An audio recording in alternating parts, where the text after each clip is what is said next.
Chapter 28. Looks after Oliver and proceeds with his adventures. "Wolves tear your throats," muttered Sykes, grinding his teeth. "I wish I was among some of you. You'd howl the hoarser for it." As Sykes growled forth this imprecation with the most desperate ferocity that his desperate nature was capable of, he rested the body of the wounded boy across his bended knee and turned his head for an instant to look back at his pursuers.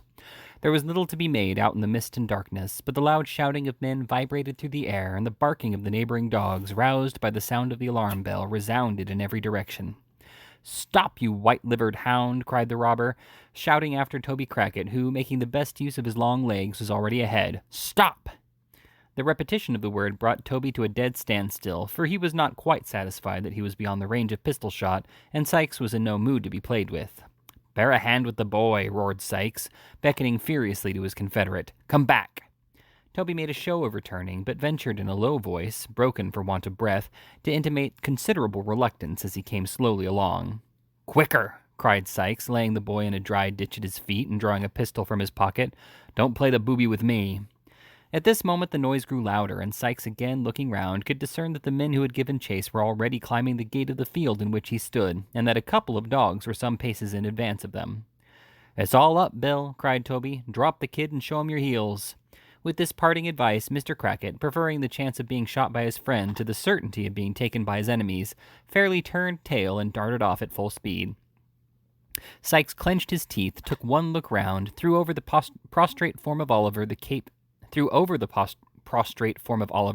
in which he had been hurriedly muffled, ran along the front of the hedge as if to distract the attention of those behind from the spot where the boy lay, paused for a second before another hedge, which met it at right angles, and whirling his pistol high into the air, cleared it at a bound and was gone.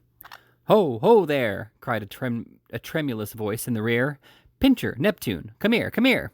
The dogs, which in common with their masters seemed to have no particular relish for the sport in which they were engaged, readily answered to this command, and 3 men, who had by this time advanced some distance into the field, stopped to take counsel again.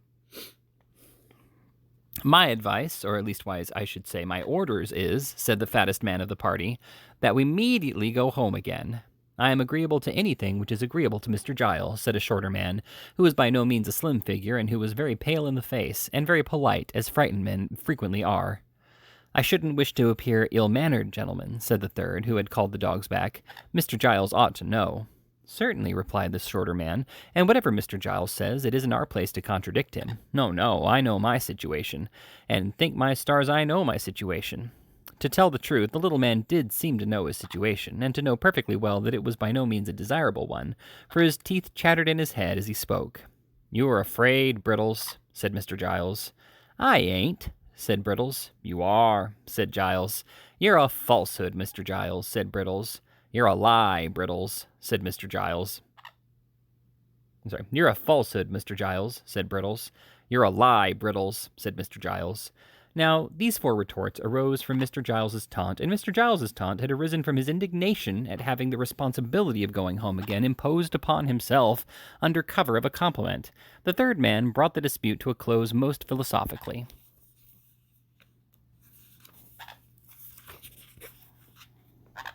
"I'll tell you what it is, gentlemen," said he. "We're all afraid." "Speak for yourself, sir," said Mr. Giles, who was the palest of the party. "So I do," replied the man. "It's natural and proper to be afraid under such circumstances. I am." "So am I," said Brittles, "only there's no call to tell a man he is, so bounceably." These frank admissions softened Mr. Giles, who at once owned that he was afraid, upon which they all 3 faced about and ran back again with the completest unanimity, till Mr. Giles, who had the shortest wind of the party and was encumbered with a pitchfork, most handsomely insisted upon stopping to make an apology for his hastiness of speech. "But it is wonderful," said Mr. Giles when he had explained, "what a man will do when his blood is up. I should have committed murder, I know I should, if we'd caught one of the rascals." As the other 2 were impressed with a similar presentiment, and their blood like his had all gone down again, some speculation ensued upon the cause of this sudden change in their temperament.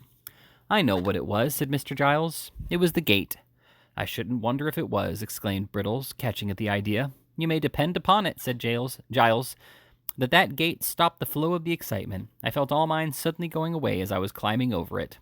By a remarkable coincidence, the other 2 had been visited with the same unpleasant sensation at that precise moment, so that it was regarding the time so that it was quite conclusive that it was the gate, especially as there was no doubt regarding the time at which the change had taken place, because all three remembered that they had come in sight of the robbers at the very instant of its occurrence. This dialogue was held between the two men who had surprised the burglars and a traveling tinker who had been sleeping in an outhouse and who had been roused, together with his two mongrel curs, to join in the pursuit. Mr. Giles acted in the double capacity of butler and steward to the old lady of the mansion, and Brittles was a lad of all work, who, having entered her service a mere child, was treated as a promising young boy still, though he was something past 30.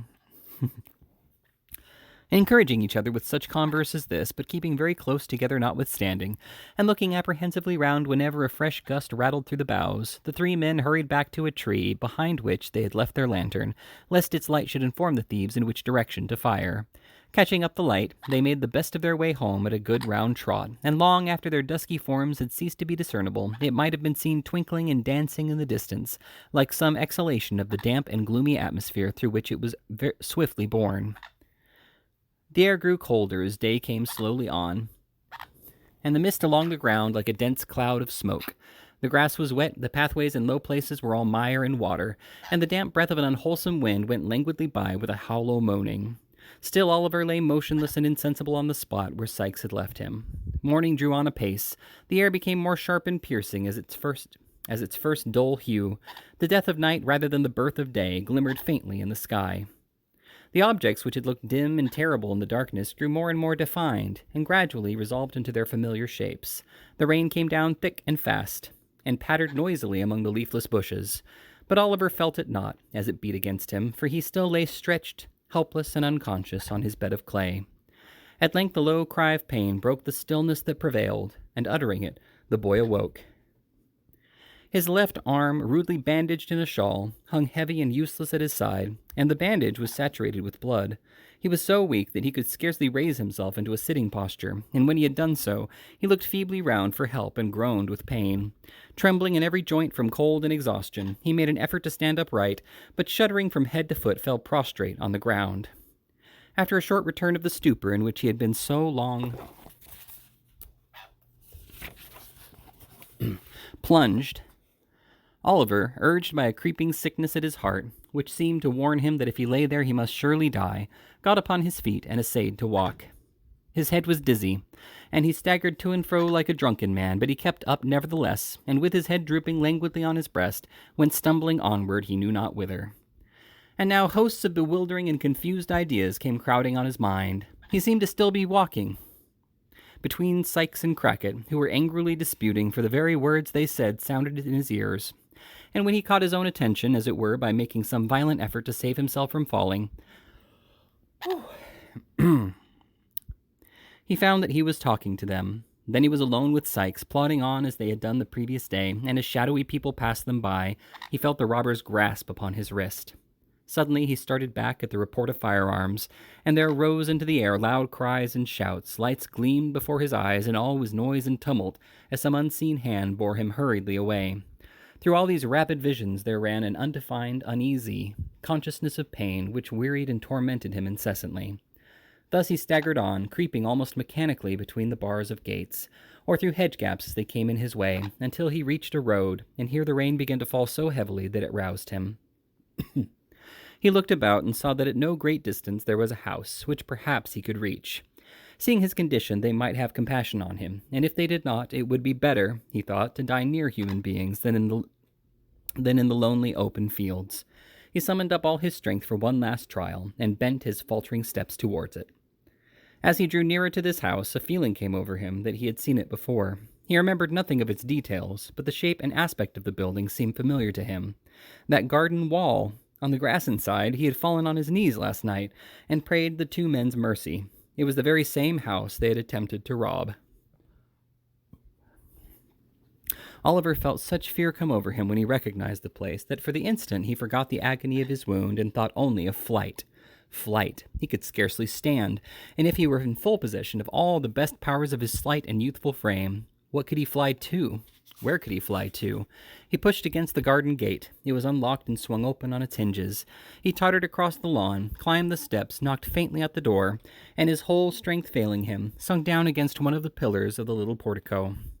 It happened that about this time Mr. Giles, Brittles, and the tinker were recruiting themselves after the fatigues and terrors of the night with tea and sundries in the kitchen. Not that it was Mr. Giles's habit to admit to too great familiarity the humbler student, the humbler servants, towards whom it was rather his wont to deport himself with a lofty affability, which, while it gratified, could not fail to remind them of his superior position in society. But death, fires, and burglary make all men equals, and Mr. Giles sat with his legs stretched out before the kitchen fender, leaning his left arm on the table, while with his right he illustrated a circumstantial and minute account of the robbery, to which his hearers, but especially the cook and housemaid who were of the party, listened with breathless interest.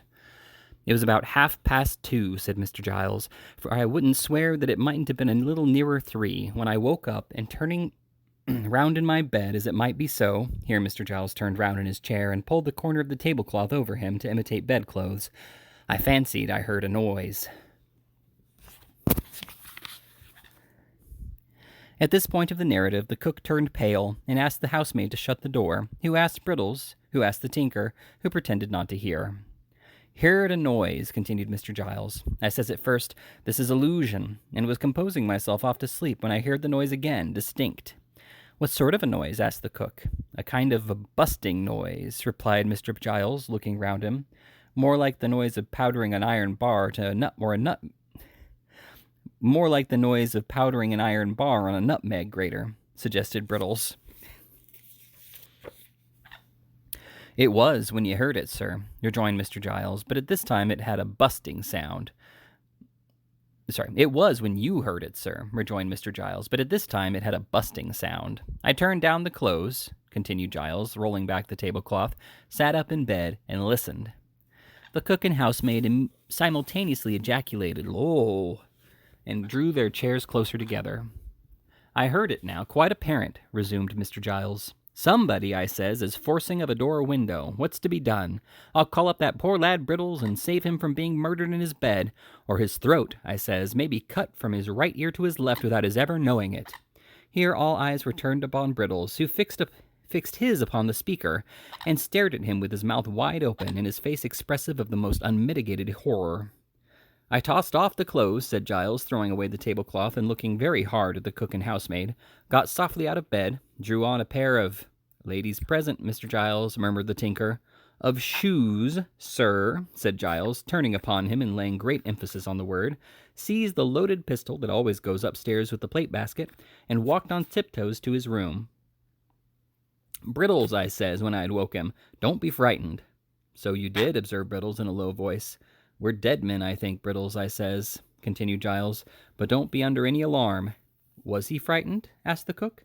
"Not a bit of it," replied Mr. Giles. "He was as firm, pretty near as firm, as I was." "I should have died at once, I'm sure, if it had been me," observed the housemaid. "You're a woman," retorted Brittles, plucking up a little. "Brittles is right," said Mr. Giles, nodding his head approvingly. "From a woman nothing else was to be expected. But we, being men, took a dark lantern that was standing on Brittles's hob, and groped our way downstairs in the pitch dark, as it might be so." Mr. Giles had risen from his seat and taken 2 steps with his eyes shut to accompany his description with appropriate action, when he started violently in common with the rest of the company, and hurried back to his chair. The cook and housemaid screamed. "It was a knock," said Mr. Giles, assuming perfect serenity. "Open the door, somebody." Nobody moved. "It seems a strange sort of thing, a knock coming at such a time in the morning," said Mr. Giles, surveying the pale faces which surrounded him and looking very blank himself. "But the door must be opened. Do you hear, somebody?" Mr. Giles, as he spoke, looked at Brittles, but that young man, being naturally modest, probably considered himself nobody, and so held that the inquiry could not have any application to him. At all events, he tendered no reply. Mr. Giles directed an appealing glance at the tinker, but he had suddenly fallen asleep. The women were out of the question. "If Brittles would rather open the door in the presence of witnesses," said Mr. Giles after a short silence, "I am ready to make one." "So am I," said the tinker, waking up as suddenly as he had fallen asleep.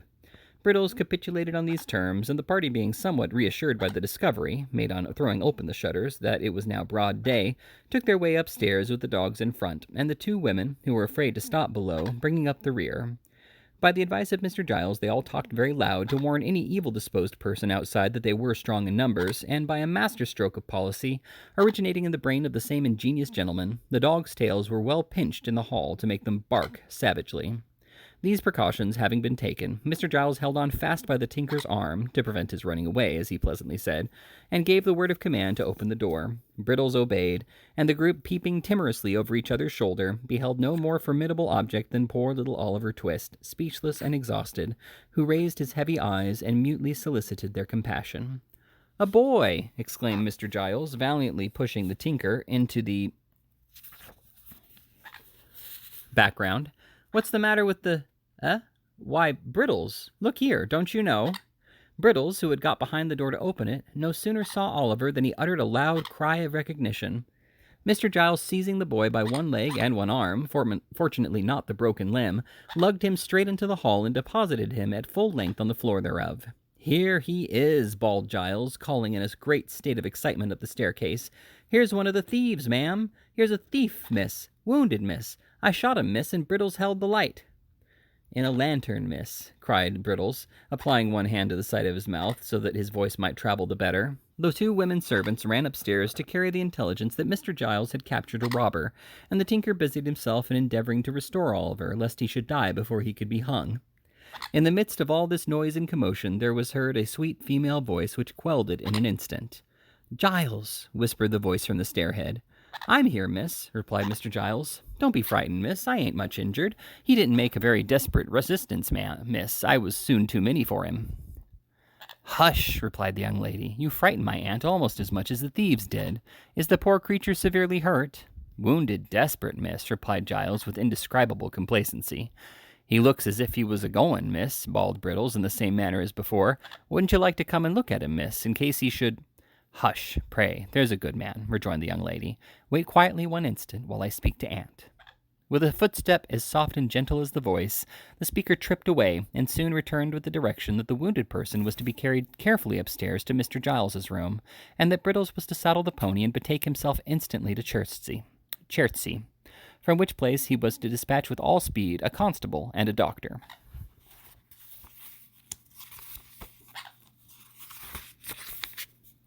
"But won't you take one look at him first, miss?" said Giles, with as much pride as if Oliver were some bird of rare plumage that he had skillfully brought down. "Not one little peep, miss?" "Not now for the world," replied the young lady. "Poor fellow! Oh, treat him kindly, Giles, if it is only for my sake." The old servant looked up at the speaker as she turned away, with a glance as proud and admiring as if she had been his own child. Then, bending over Oliver, he helped to carry him upstairs with the care and solicitude of a woman.